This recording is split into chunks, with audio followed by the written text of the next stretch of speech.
ரொம்ப சூப்பர் டேஸ்டான chat recipe ஹோட்டலில் கிடைக்கிற சென்னா மசாலா எப்படி செய்கிறதுன்னு பார்க்கலாம். இது இட்லி, தோசை, பூரி, சப்பாத்தி எல்லாத்துக்குமே ரொம்ப டேஸ்ட்டாக இருக்கும். இதுக்கு இதெல்லாம் தான் தேவையான இன்க்ரீடியன்ட். வீடியோ பிடிச்சிருந்தால் லைக் பண்ணுங்கள், சேனலை மறக்காமல் சப்ஸ்கிரைப் பண்ணுங்கள். இப்போது ஒரு பாத்திரத்தில் ஒரு 3 டேபிள் ஸ்பூன் எண்ணெய் சேர்த்து இதில் ஒரு பட்டை, கிராம்பு, 5 பல் பூண்டு, 1/2 இன்ச் இஞ்சி சேர்த்துருக்கேன். நல்லா ஒரு பெரிய சைஸ் வெங்காயத்தை இந்த மாதிரி தின் ஸ்லைசஸாக கட் பண்ணி சேர்த்துக்குங்க.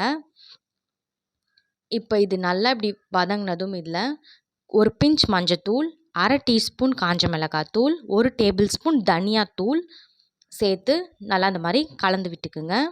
இப்போ இதில் ஒரு முழு பச்சை மிளகாய் சேர்த்துக்குங்க. உங்கள் காரத்துக்கு ஏற்ற மாதிரி, ஆனால் ஒன்றே போதுமானது. இப்போ இது எல்லாத்தையும் ஆறுனதும் மிக்சி ஜாரில் மாற்றி ஃபைன் பேஸ்ட்டாக அரைச்சிக்குங்க. நல்ல ஒரு பழுத்த தக்காளி, பெரிய தக்காளியும் அதையும் ஃபைன் பேஸ்ட்டாக அரைச்சி எடுத்துக்குங்க.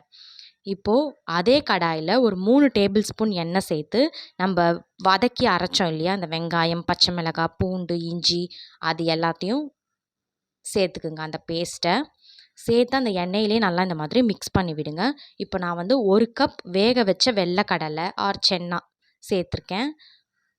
இதுக்கு 1 டம்ளர் தண்ணி சேர்த்துக்குங்க. அந்த வேக வச்ச தண்ணி இருக்கும் இல்லையா, கடலை வேக வச்சது, அந்த தண்ணியை சேர்த்துக்குங்க. 1 டீஸ்பூன் கல்லுப்பு சேர்த்துருக்கேன். இப்போ நல்லா கலந்து விட்டு மீடியம் ஃப்ளேமில் கொதிக்க விடுங்க. நல்லா இந்த மாதிரி பபிள்ஸ் வரும். இந்த ஸ்டேஜில் பார்த்திங்கன்னா நல்லா பழுத்த தக்காளி ஒன்று பெருசாக அரைச்சி வச்சோம் இல்லையா, அதை இது கூட சேர்த்துக்குங்க. 1 டீஸ்பூன் காஷ்மீரி மிளகாத்தூள், ஏன்னா நம்ம வேறு எந்த கலருமே சேர்க்கலை, சேர்த்து நல்லா இந்த மாதிரி கலந்து விட்டுக்குங்க. ஒரு 5 மினிட்ஸ் இது நல்லா இப்படியே மீடியம் ஃப்ளேம்லேயே கொதிக்கட்டும்.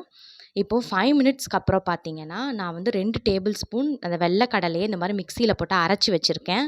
அதையும் இது கூட சேர்த்து நல்லா இந்த மாதிரி கலந்து விட்டுக்குங்க. இது மாதிரி பண்ணும்போது நமக்கு திக்னஸ் கிடைக்கும். நீங்கள் கார்ன்ஃப்ளவரில் எதுவும் சேர்க்க வேண்டாம். சேர்த்து இப்போ லோ ஃப்ளேமில் அந்த கடலை சேர்த்ததுக்கப்புறம் ஒரு 5 மினிட்ஸ் விட்டிங்கன்னா நல்லா சூப்பராக ரெடி ஆகிடும். இப்போது கொத்தமல்லி தழை கொஞ்சமாக சேர்த்து சர்வ் பண்ண வேண்டியதான்.